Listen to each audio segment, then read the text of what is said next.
Welcome to the panel discussion, Designing Learning for a No Normal Future, presented by Avenues Online, Amala, NEASC, and Valencia Institute. It is my pleasure to introduce you to Tim Carr. Tim is head of school, upper division, Avenues of the World School Online, and he will continue to facilitate the introduction of the panel. Tim, the floor is yours. Thanks so much, Fran. It's wonderful to be with you today, and we're so excited about this panel. We've been looking forward to this moment for quite a while. It feels like we're kind of getting the band back together for reprisal. And we had so much fun the first time around. We'll tell you more about the work that we had done before. We're all pre-pandemic startup online campuses, and we came together at the behest of NEASC and had some great conversations, and it proved to be some of the best professional learning that I've ever engaged in. And so we're going to reprise that a bit today. But just by way of further introduction, each one of us is going to introduce ourselves, and we're going to talk about the reason that our schools exist, or the problems that we're trying to solve with the existence of our schools. And for us at Avenues Online, we're part of a larger ecosystem of schools called Avenues the World School. And the online campus was established to help us further our mission. And our mission is to develop further our future worldwide leaders, uniquely equipped to understand and solve global scale problems. And that it's a big, audacious mission, and it's one that we're very intentionally going after by having this online campus and by having physical campuses in New York and Sao Paulo and Shenzhen, China as well, and really trying to think about the future and developing a transformative model of education that we can then share with the rest of the world. And that's part of what we're doing today. Each one of us is so excited about what we're doing on the panel, and we're excited to also share that with others. So I'm going to hand it off to the next panelist, Teresa Forbes, to introduce herself. Thanks, Tim. I'm Teresa Forbes. I'm Head of Recognition and Progression Pathways at Amala. Amala is a new high school model, which we have launched in 2017. We're an organization that's trying to solve a unique problem in education, which is to create the first high school diploma for refugees. And our students now are launched in June with the first high school diploma going live during the pandemic. And our problem is really to address the real shortcomings in secondary education, in refugee education in the world. I'm based in Oman, and colleagues in Amala are based all around the world, in Jordan, in Greece, in Kenya, and in the UK. I'm going to hand over to my colleague, Elisavet, who's based in Greece and is really working on the ground with our students. Thanks, Teresa. Hi, everybody. I'm Elisavet. I am Amala's Education Coordinator and Greece Program Coordinator. I'm based in Athens. Well, Teresa already gave you an overview of what we're trying to do. So my role, part of my role, is to facilitate courses for displaced learners here in Greece between the ages of 16 and 25. And I have also been leading the conversion of the Amala programs to online since the pandemic started. Yes, I've got a background in education and politics, and I'm very happy to be here, part of this panel today, very excited for the discussion, and I'll hand over to Robert Bado. Thank you, Elizabeth. And good morning to all of you who are in the Americas. I'm coming to you from Cape Town, South Africa. So good afternoon to all of you who are outside of the Americas. I've started a business called the Valencia Institute, which is a global private online high school. I guess amongst other challenges that we are seeking to solve, we're looking to really connect the causes and the areas of passion that students have with their formal academic curricula. So whilst we offer a globally recognized curriculum standard, we've contextualize the student's full learning experience around the United Nations Sustainable Development Goals. In addition to that, in my previous work, I started a business called Get Smarter, which is a online short course business that works with the world's leading universities such as Stanford, Harvard, and so on to deliver short courses to working professionals. I'm really thrilled that in that model, we've now educated over 200,000 students from 154 countries around the world. And in that process, have learned a huge amount around how to design a purpose-built online educational experience that can create a socially rich learning environment that again really drives, I think, what is the foundation of most of our education, which is human-to-human relationships. With that, I will hand back to Trillian. Thanks, Robert. My name is Trillian Hiblin, and I'm an associate director at NEASC Commission on International Education. And I'm calling in from Shanghai, China, where it's 9 p.m. So welcome to all of our colleagues who are a little further away, and thanks for staying up late. My role in this was to convene this group, which Tim will talk about a little bit in a moment, because the problem that we're trying to solve at NEASC is how do we not only encourage innovative education models, but support them with accreditation, looking at things in a different way. And taking our ACE learning principles that we use in our international arena, we as a group wanted to figure out how could this apply to the best online learning experiences that we see out there. And the people that you see on the screen represent some of those best programs. And so they're helping us build the accreditation process that they will eventually use, which we think is great because they're our end user. So I'm very excited to have this conversation today and get to spend more time with these people. So I'm going to pass it back to Tim, who will explain a little bit more about what's going on here. So back to the Berkshire Mountains of Massachusetts. We've got the world pretty well covered with this panel, I think, and lots of different time zones.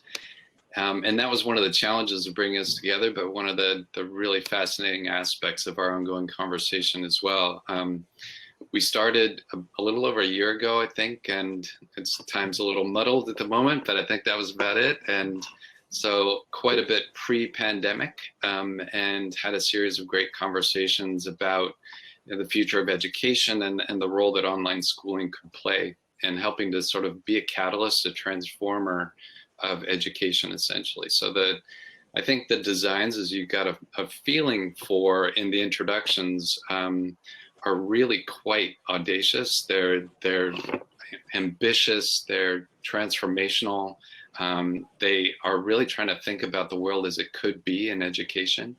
And that was the spark for our conversations each time. We're not only talking about the way in which we were trying to solve the problems what we framed earlier, but we're also thinking collectively about how we can work together to complement one another, to satisfy the desire that NEASC had to develop a protocol for the accreditation of online schools. So it was a concrete product that we wanted at the end, but the professional conversations we had were just amazing. And we wanted to give you a flavor of that today. So again, we're kind of bringing this band back together for this reprisal, because the music that was written and performed, I think, impromptu during these conversations was really pretty engaging stuff. So I wanted to share that with you today. And then there's going to be an opportunity as well for you to ask questions in the chat as well. So Trillian, back over to you. Okay, great. So what we're going to do here is try to recreate some of the conversations, similar types of conversations as we've been having together for the past year, and some of the things that we've reflected on so that you can benefit from their knowledge. So even though we started this before the pandemic, we obviously have all been well ingrained in what's been going on. And my first question for you all is what you really think the impact of the pandemic has been or will be on the education landscape, and how would you characterize what you see happening out there? I'm going to just go ahead and call on Rob, if you don't mind, and then maybe you can pass it off to whoever else looks ready. Rob. Fantastic, Trillium. So yeah, I mean, from my perspective, it's very different depending on which sort of socio-economic bracket you're looking at, as well as which geography you're looking at. We're in the very fortunate position to be servicing students from a number of countries around the world. We also have a project, which I'll speak about briefly, which is in one of the most challenging areas in South Africa called Mitchell's Plain. It's a township area where we have a blended learning classroom that honestly before the pandemic simply couldn't have got the government authorities' heads around this sort of idea. So I think one of the things that I'm really excited about off the back of the pandemic is that we're seeing government institutions just leapfrogging decision-making processes towards online and innovative educational technologies that, again, I believe otherwise could have taken years to come. Of course, there's some risk with that, and I think that understandably that's something that we need to watch with some caution.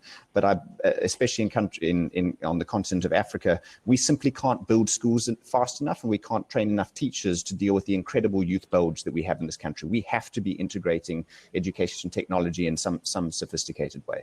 So that for me is really exciting. In other parts of the world, I'm seeing school groups that are open, that are increasingly open to partnerships with education companies. We have a partnership with a group called Consortium, which is a prestigious school in Johannesburg, where we're now they've launched their 8th school as an extension of the college. The entire academic program is online, but students still have access to sport, and the whole program is being offered at half the price and of the brick and mortar equivalent. And those sort of jumps for me are really exciting, and again as a direct consequence of the pandemic. So I mean, there's much more to say, but we've got such incredible panelists here. Let me then hand over to Thanks, Robert. Teresa. I think what you've just described is something I was going to say in terms of what I think is an immediate sort of description of the landscape. I think that the pandemic has created equally sort of opportunity and inequality. And I think that a lot of people are facing the issues around what the opportunities that have opened up and how do we embrace them, as you've described, and what are the inequalities that mean that some of our students don't actually meet the basic requirements of education. So I think that this period has that character, but I think that the real impact is yet to be seen. I think the real impact comes from a phrase I heard John Hattie using around building back better, and how we build back and build back differently to make sure that this period is not forgotten, and that this period is one that will actually be one that comes out even better. And I think that for our students, a no normal future is actually their normal. So, we're dealing with a situation where the no normal future is one that is constantly changing. So it's really one we have to keep riding. Elisabeth, would you like to add more to that? I think Teresa said it beautifully. I think there are still, of course, there are still a lot of things that are to be seen. We have already also gotten some insight into the opportunity, but also the challenges. And I think I'll save that to share. I will share a bit more on that in a bit. Yeah, and I would just say that we essentially designed for the future, had the future in mind, and the future sort of arrived really quickly with the pandemic. And a note that I would re-emphasize is that we began these no normal future-facing schools quite some time ago and before the pandemic, and then the pandemic hit, and we all needed to turn on a dime, even though we had been planning for such a contingency anyway. It's sort of an unpredictable future. We knew it was going to be unpredictable. We didn't know it was going to do exactly as it had done with the pandemic. So our ability to pivot to meet the needs of our constituents as they were rapidly evolving in that circumstance is something that we had hopefully designed for to some degree. And we found that we were actually in pretty good shape as a result of that. Because of these innovative designs that were required to contemplate that no normal future anyway.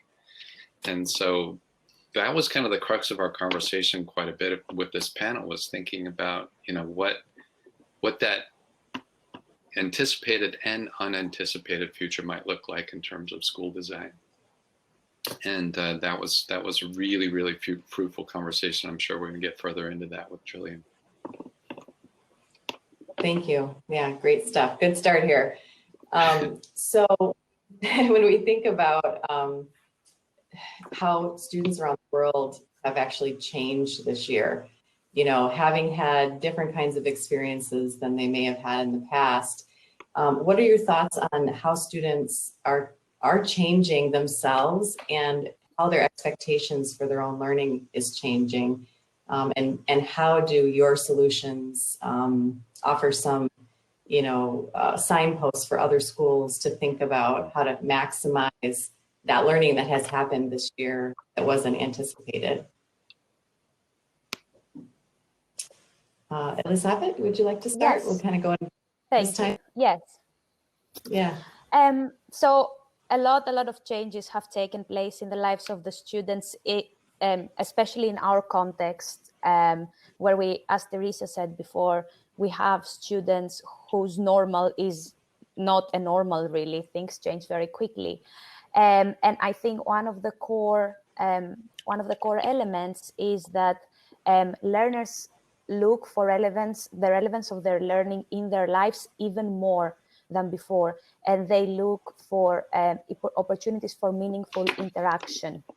So if we look a bit at the Greek context with refugee learners, and particularly the age group over the age of 15, which we work with, who don't fall under compulsory formal education in the country, they receive very little support at school, and they're often placed in classes where they just have to follow lessons in Greek in the same way as a Greek student would. And all of this has now just simply moved online, and learners are expected to sit in front of their computers for 7 hours per day, and also have the adequate connectivity to do that. So this can be a very motivating thing for students, and even those who make it to Greek school often drop out because they don't see the point, they don't see the relevance of what they're learning. So at Amala, we have, although we were initially, the idea is that we will be offering an opportunity to those who cannot access formal education.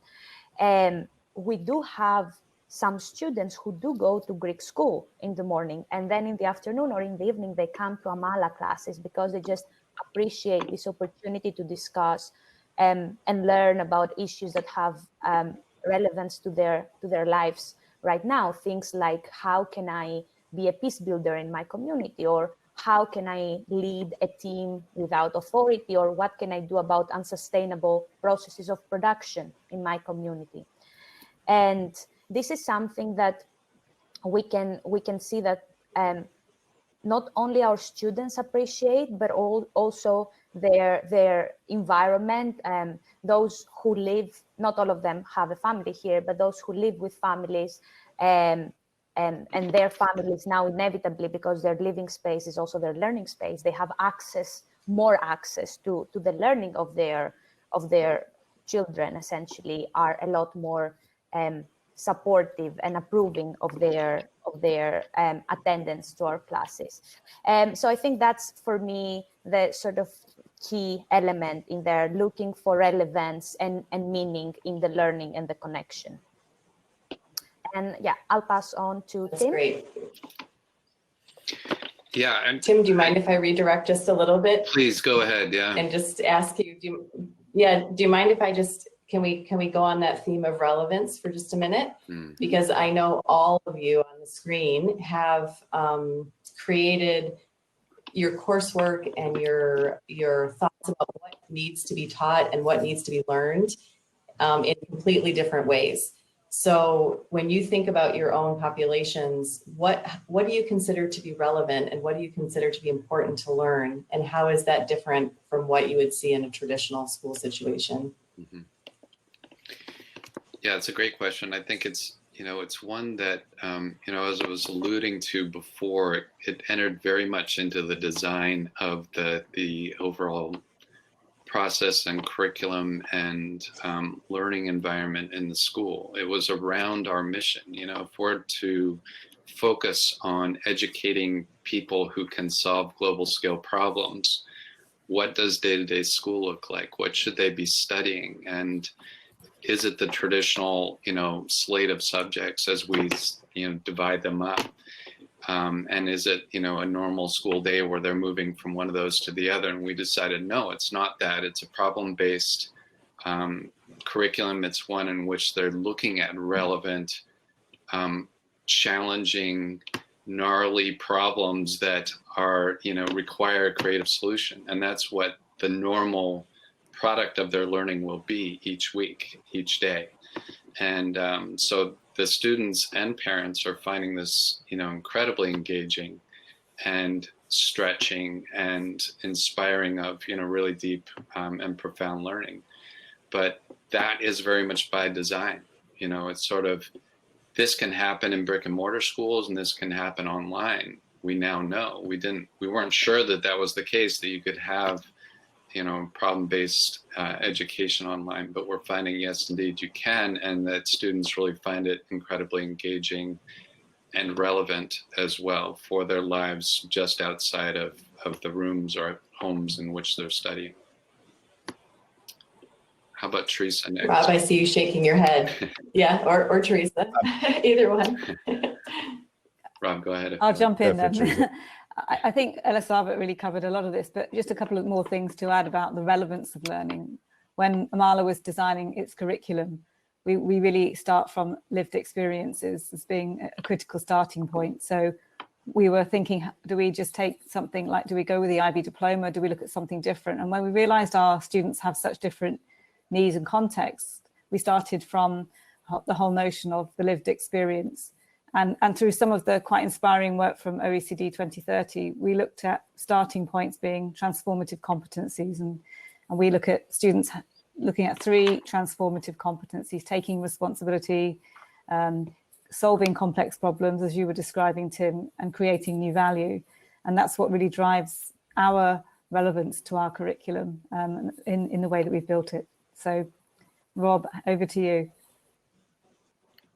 Yeah, I think a lot has been said here. I guess the point that I would add, and that all of us as educators have to be cognizant of, is that we often work within these curriculum frameworks, and we're accredited by Pearson edXL, which has incredibly detailed curriculum specifications that in terms of what we need to prepare our students for in terms of the examinations. There's a broader ecosystem around all of our educational offerings, which is the articulation opportunities for students from the time they finish their high school diploma into universities and so on. And I think in many instances, there's a tension point between that and creating hyper-relevant, challenge-based curriculums and so on. And yet, I think, and Tim certainly spoke to this point, we found that you can do both, but you have to design for it incredibly specific. Mm-hmm. Completing mathematics, science, English, and so on, but their learning is constantly being contextualized around solving the world's greatest problems as defined by the United Nations Sustainable Development Goals. So we're kind of preparing them in these subject-specific ways, but constantly the specific skills they're learning are being applied to this what could be called a kind of challenge-based curriculum. And just to echo Tim's point, this actually translates incredibly well in the online environment. But again, you need to design very specifically for it. It will not happen by accident. There's a very specific approach in terms of learning design that one needs to consider. So that leads us into our next topic, which is how do you design these types of learning experiences, and what should it look like? You know, you are all in different positions in your organizations. When you drop into a class or you talk to a student about their work, or you look at some projects that they're working on, what do you hope to see, and what should that design look like for the student?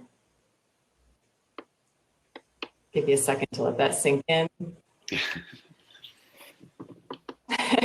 Tim?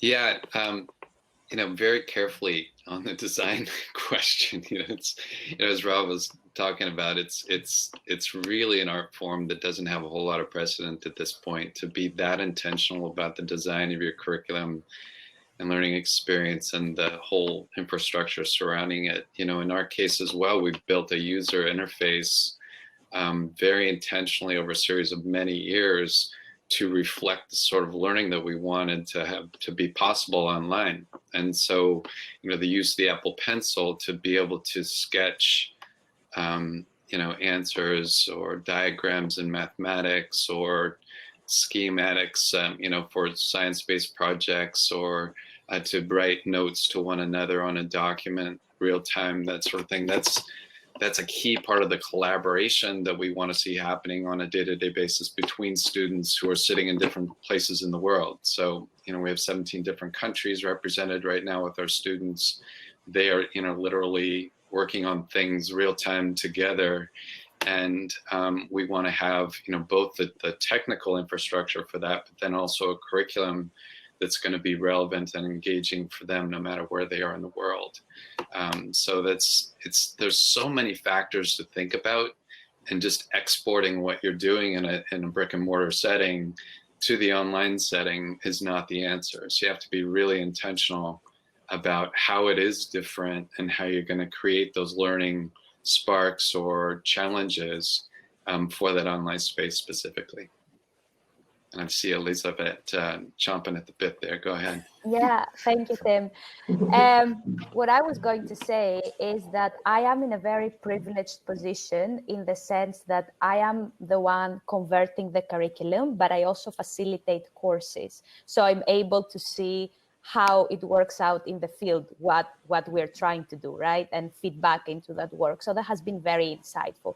I think a key difference probably between our work and a lot of the other online learning that is going on is that our starting point is that our learners will probably have poor connectivity and will also probably only have a cell phone, many times very out of date, very full memory, and so on. So we need to rely on the minimum. So what we try to do is to just there are two tools essentially we use as part of our online learning. One is Zoom, where we do our synchronous 6 hours of synchronous learning per week. And one is an Aula, an application, a phone application that is called Aula. And this is a platform that resembles a sort of social media platform, but has some additional features like assignments and so on. It also has a news feed where they can share thoughts and interact asynchronously, and also has a messaging function. And that takes up, those assignments take about 4 hours a week for them. So we're talking about 10 hours of week of commitment for a course. And so we do a lot of these, we have a lot of these elements of collaboration, but they are a lot more discussion based. We try to facilitate small group discussions in the synchronous bit. We also try to facilitate that asynchronously on the platform. The fact that this platform has a mobile version is also extremely helpful, because access to computers and tablets and such is almost impossible for the majority of the learners we work with, but they do get access to a phone, even if it's not their own. There is at least one cell phone per family most of the times we've found. And so these are some of the ways that we try to facilitate the intentional element of the learning. I don't know if Teresa, you wanna add something on that? I think thanks, Alisava. I mean, that was really well described. I think the only other thing I would say is our locations vary a lot in terms of accessibility to data. So Jordan is a little bit more set up, I think, than sometimes some of the other places that we work in. But from the outset, our aim was to be intentionally blended and not to be solely online, because the social aspect of learning for our students is so critical, and the meeting. And so we're always endeavoring to get back to blended because of that whole need. So I'd say that in terms of our design, we're designing for the intentional blended, but I think we have all the good features of great pedagogy, collaboration, one-to-one, individual work, offline as much as online, so that our students can really have that time to reflect, but also time with their families too. Teresa, maybe I can come in off the back of that point. I think it's such a critical point of reflection for any of us who are designing online or blended learning experiences to consider the context that these learners find themselves in. There is no one definitive standard for online education. We need to start with a user-centered approach, and we need to build backwards from our deep understanding of the users, the students that we're servicing, and work backwards from there in order to design a learning experience which is contextually appropriate. In the work that we do in the low LSM regions, it is entirely blended learning. We've found that we struggle immensely with online only, and yet with the higher LSM students that we're servicing, online only can work incredibly well, and we can have a whole long conversation about why that is. One other point that I wanted to make, just as it relates to the design process, is that one of the biggest challenges for, let's call them traditional brick and mortar education institutions when moving into online and blended learning, is the nature of the team that is required in order to build, develop, and deliver these online programs. What we found consistently is that online becomes a far more collaborative exercise than the traditional brick and mortar classroom, which is very much one teacher who does a range of different functions, in my opinion, way too many jobs that they have to perform. And that those functions effectively have to get disaggregated into its individual components. There's a lot stronger element of collaboration. So in our context alone, we have dedicated learning designers who are otherwise known as instructional designers, come from an online teaching and learning background, deep expertise in online pedagogy, working together with subject matter experts as teachers, working together with graphic designers, animators, e-learning authors, learning technologists, and that's just to design and develop the curriculum. Then there's a separate team of facilitators who are facilitating the live sessions, creating those challenge-based learning opportunities, applying what's being learned in more synchronous conversations, separate team of mentors who are focusing on that critical pastoral care. And I think this starts to give you a sense of the kind of disaggregation of the role of a teacher in a way that makes it makes it more effective in the online environment. One of the things that happens so naturally and intuitively in the classroom is that we pick up on all these data points very, very easily and very naturally from our students. And yet if we don't design for that in the online environment, we miss those pieces and we end up not supporting learners in the way that they actually need to be supported in the online environment. Yeah, lots more we could discuss there, but I'll hand back to Trillium. Thanks. Yeah, so many things I want to ask you all, but I know we're not going to have enough time, of course. But I sense that maybe some of the people that are joining us are in situations where they are in brick and mortar schools normally, and they've had to go back and forth between a version of distance learning and back to school, and maybe back to distance learning and planning for the next iteration of that and so forth. One of the concerns that we hear over and over again is, how do we get students to feel that social piece that they need and develop with their peers and have a strong sense of well-being? So you obviously have had to plan for that and make sure that's a piece of your design from the beginning. So what does that look like in your settings, and what can teachers and leaders out there learn from what you've designed? Teresa? Do you want to start us off? I think I'm going to hand this to Elisabeth, because Elisabeth has done a lot of work and has really experienced this on the ground in Greece. So is that okay, Elisabeth? Yeah, absolutely. Thanks, Teresa.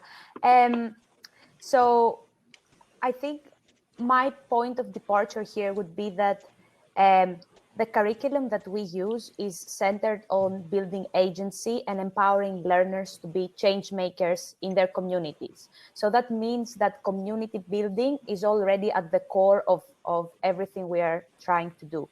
There's a strong focus on understanding self and others in that process. And we also use collaborative norms in the classroom and outside the classroom that cultivate respect for others and for different points of view, and an open space where learners can express themselves and discuss topics that they care about, as well as what they can do and what action they can take in relation to those topics.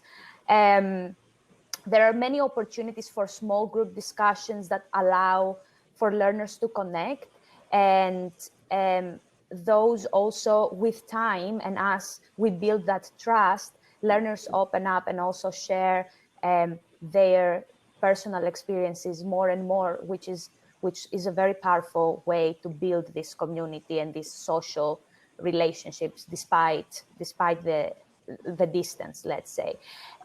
We have seen the effectiveness of these approaches in how diverse groups of learners who often hold very different opinions can engage with difficult conversation in ways that are respectful and supportive. And we have seen this both synchronously, but also interestingly, asynchronously as well on the application that they use. And besides our own observations, this is something that many students have themselves expressed by stressing how they feel a strong sense of belonging to the Amala community. So I think for me, one big takeaway is that it is really, really important to take the time, to invest the time to build those relationships. I think it is inevitable that in the virtual space, you're not gonna cover the same amount that you're going to cover in a blended space. That has been the experience that I've had on the ground. And this is worth it. Doing like prioritizing quality over quantity is very much worth it, because the social relationships are what will drive the learning forward and what will enable learners to feel that sense of belonging and so to engage more with their learning. Yeah. Shall I pass it on to Tim? Great, thanks. Sure. Yeah, I would say that the biggest challenge in thinking about how to establish community online is really with adults rather than with students or children. They get it. They understand how to create these communities, and they do this, you know, pretty fluently already. And it's the designers, the old geezers like myself, that have a difficult time, you know, thinking about, oh, how could we possibly do that without physically being together?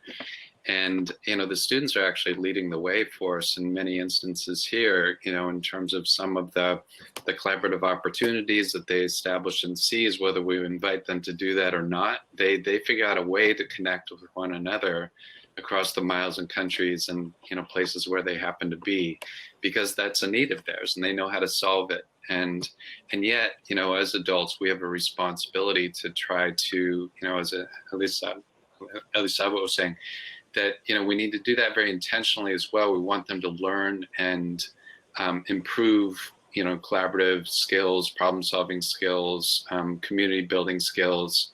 And we want to be able to be a coach and mentor for them along the way. So it's in a way, it's sort of catching up with the kids so that we can, you know, be alongside them as appropriate guides.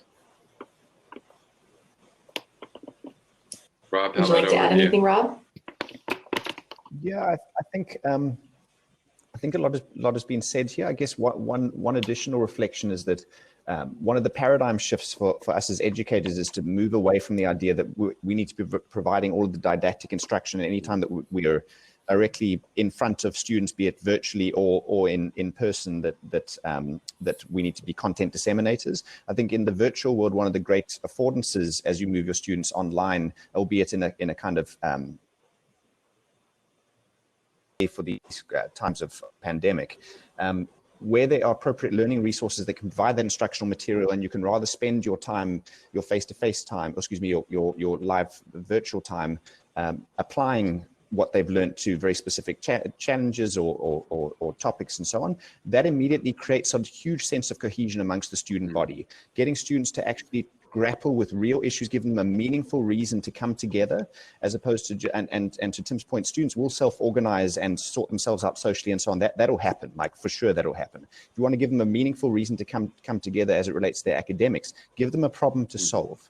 And it's staggering what we've seen students are capable of in that context. I don't know, Teresa, if there's anything you want to add. I just think it's great. I think that really resonated with me, the point about you make it relevant and you give you set up or tee up a problem that's so relevant you have natural intrinsic motivation to want to learn and to collaborate and to ask and to share. So really, great comment. And that's sort of the biggest bit of feedback that we've received from our students is when you do that, we love it, and we're going to show you, you know, how much we love it by our level of engagement.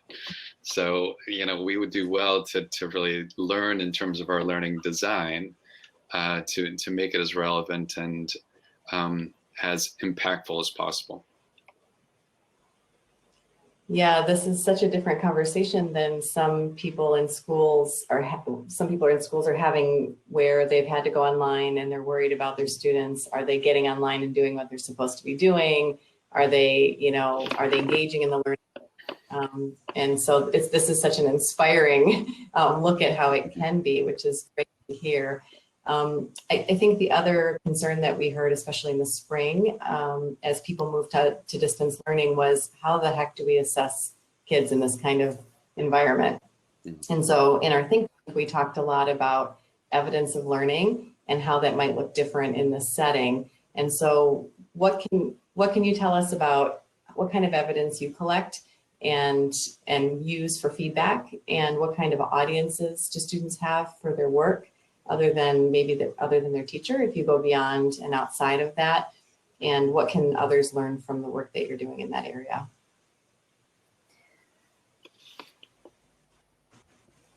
I've lost track of whose turn it is to start.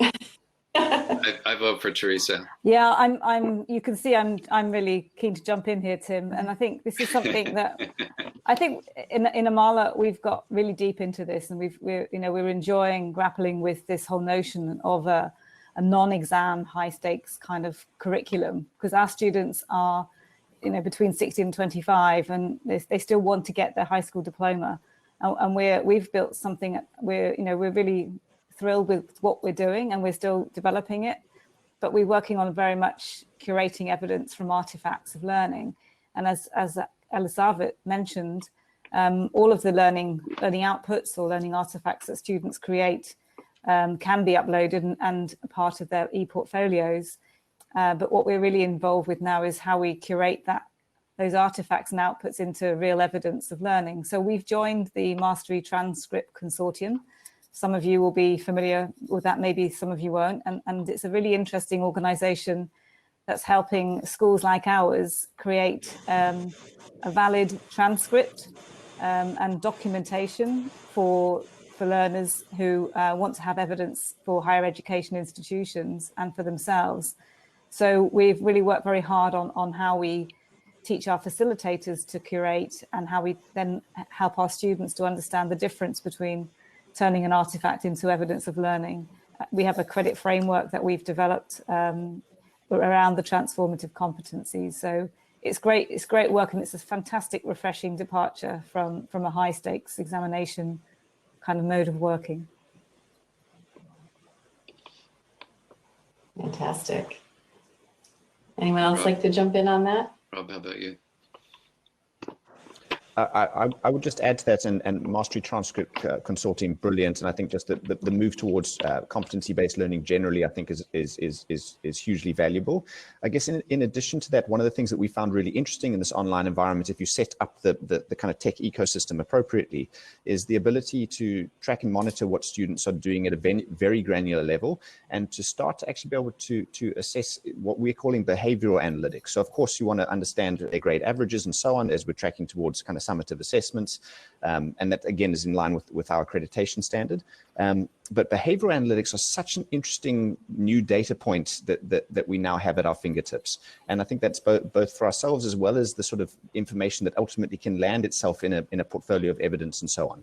Are you a learner that consistently always waits until the last minute and then crams everything in? Are you a learner that in the context of a group discussion is participating actively? Do you sit in the background? Having that information at our fingertips and be able to illustrate it back and show it back to the students in a very clear manner, A, is very insightful for them, but B, it allows them to actually chip the needle if they want to move towards sorts of behaviors that we believe that colleges and employers and so on are interested in the future. So that's an area that we're making some really interesting progress on, and that I'm personally just very, very excited about.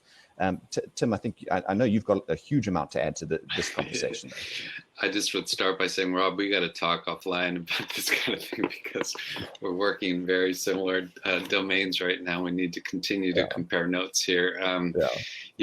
There's so much to figure out in this domain, because I just think, student assessment is an area that, as we talked about as a group before, there's a lot to be solved there. The models that we inherited are really quite broken and don't really help us to think about the future.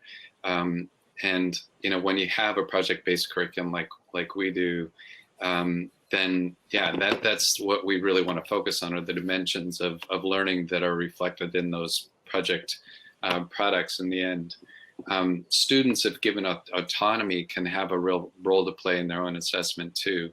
And that can be collaboratively done, or it could be individually done, or that with adults and community members and that sort of thing. So it can be many perspectives on the products that they're coming up with, and how you put that together in a transcript is indeed one of the big research questions that we have on the horizon. The MTC's work is excellent. There are others working on alternatives out there too. I think the colleges and universities are also trying to put their heads together and figure out a way to build a bridge from their side. So it's an exciting time for sure. But I think that which we're really trying to figure out now, it's sort of how do we build a transcript or a report card or a grade at the end of a project, or some meaningful bit of feedback. That's where we want to compare notes right now and help one another as we try to come up with both immediate and long-term solutions. Great. I would like to invite any of our participants who are listening in to add some questions into the chat that you'd like to ask either one or all of the folks on the panel. And if we don't get any questions, I have many more I can ask you. So let's just wait 1 second and see if anyone wants to pop a question in. Maybe people are still getting their coffee and waking up. This is what I would always want to wake up to, is a conversation like this, though. While we wait for people to think about their questions, I'd like to ask a little bit about the role of families or community in the lives of your students and how they are a piece or a part of this process. For Amala, I have to imagine that some of these learners are living independently without family, or maybe some of them are with family. Are they primarily independent adults who come to you, or do you have families that you need to interact with? I guess let's start with you, because I'm curious about how that works in your setting. Yeah, I can take that, Teresa, if that's okay. So I think one thing to say first is that in different contexts where we work, things will differ a little bit. So I think I'm better placed to speak to the Greek context, and that's mostly where what I'm going to say now comes from. We don't interact very much with families themselves, because most of the people we work with are people who are either here on their own, or are also even minors and here on their own, so unaccompanied. We can reach a lot of our students through other organizations in the field who support them in different ways. And so we sometimes have extremely vulnerable populations as well, people who deal with things from I don't know, risk to be deported, to homelessness and things like that. But what is interesting so that's I would say the majority of the students we get in Greece. There are people who live with their family as well, but that's a small number. What is interesting and speaks to that importance of community is that a lot of the times Amala courses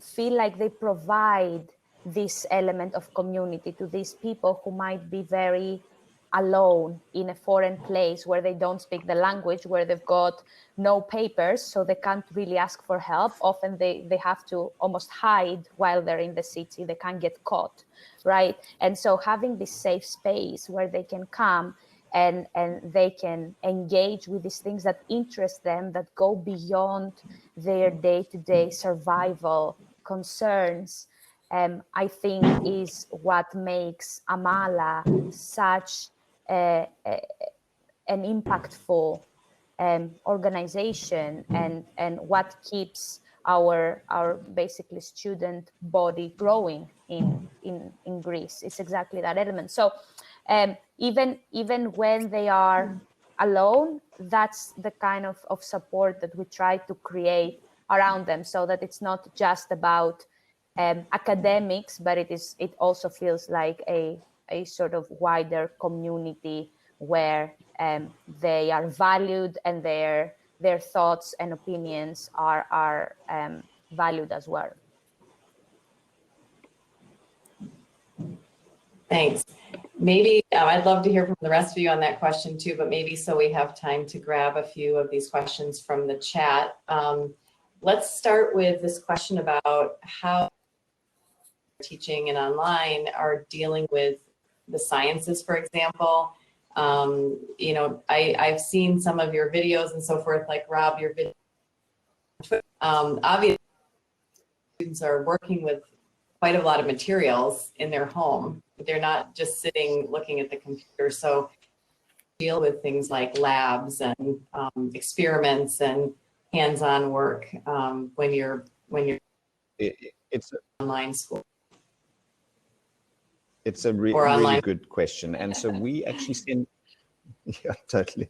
I mean, certainly we've taken the approach that with chemistry experiments and so on, we actually send students a pack which has the basic tools that they need in order to conduct their chemistry experiments. A lot of what they need can be found at their home grocery store and so on, but they still need certain apparatus and so on, which we actually send to every student.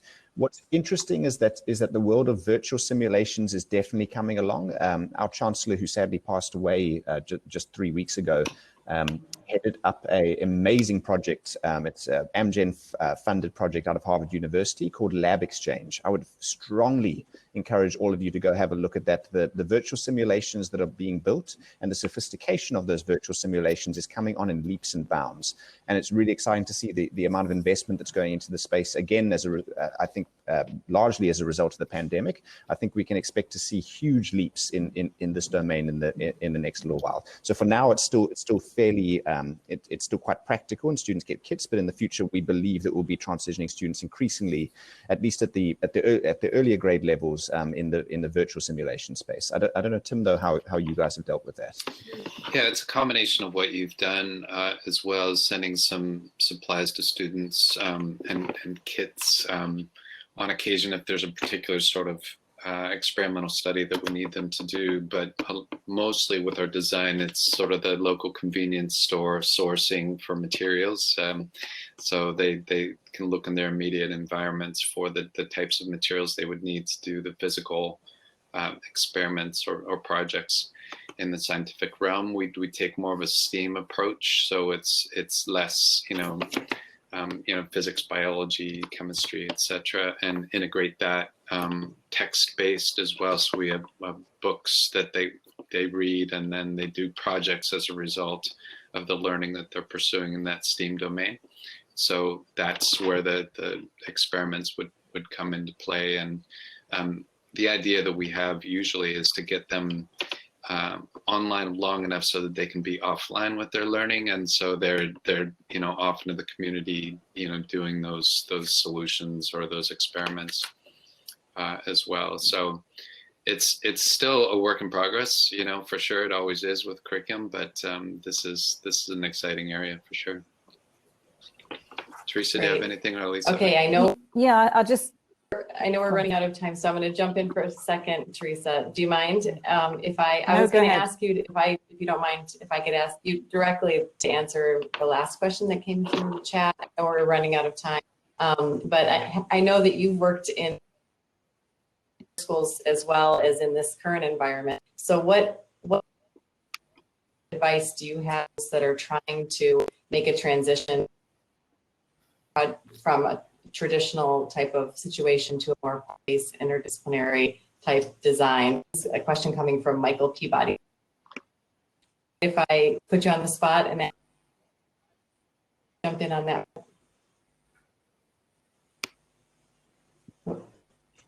Sorry, you were breaking up there, Trillium. Who did you direct that to? Yeah, okay, yeah, I'll jump in on that one. Okay, thanks, Teresa. Yep. I think that, I think the advice we would give is that really build the framework or the move or transition to a project-based learning or interdisciplinary curriculum is build it around the context of your students. I think Rob mentioned this earlier in the conversation, is that start from, you know, who your students are, what you're trying to achieve with them, and really take their unique context into account. And that's got to be your first starting point. And then actually build your own aims for the curriculum. You know, we have 3 transformative competencies that really drive our curriculum design. But it's really around context, bake that into the design rather than taking something that's off the shelf. Rob, do you want to add something in there? I think that's incredibly well said. I guess the point that I might reiterate is just that it won't happen without purposeful design, and just incredibly important that you consider the relevance of the kind of challenge-based or problem-based learning opportunities.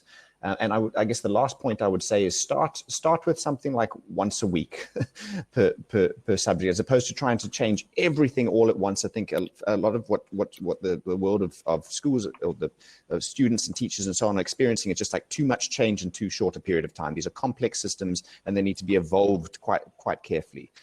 I would suggest that you take a step-by-step approach when moving towards a kind of interdisciplinary approach or a project-based learning approach.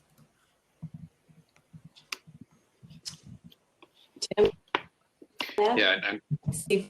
Yeah, I would just say that, you know, oh no, we can't run out of time. Go ahead. Yeah, I would say, you know, to echo what Rob has said, you know, starting small in a school, you can do sort of a school within a school model. You can have some lead teachers do sort of a pilot project within a department or a division of your school.